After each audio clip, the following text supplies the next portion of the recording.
আসসালামু আলাইকুম। আমি মোহাম্মদ শিহাব। আমি একটি কবিতা আবৃত্তি করব। কবিতার নাম শব্দ দূষণ। লিখেছেন সুকুমার বড়ুয়া।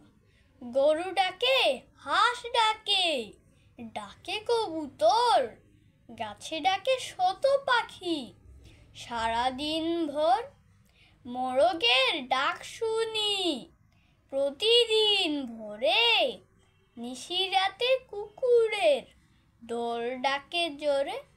দোয়েল চড়ুই মিলে কিচির মিচির গান শুনি, ঘুঘু আর টুনটুনি। শহরের পাতি কাক ডাকে ঝাঁকে ঝাঁকে, ঘুম দেওয়া মুশকিল হর্নের হাঁকে। সিটি চলে, টিভি চলে, বাজে টেলিফোন, দরজার বেল বাজে, কান পেতে শোন।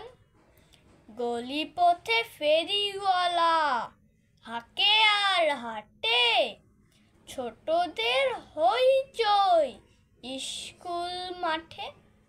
পল্লীর সেই সুরে ভরে যায় মন, শহুরে জীবন জ্বালা শব্দ দূষণ। ধন্যবাদ।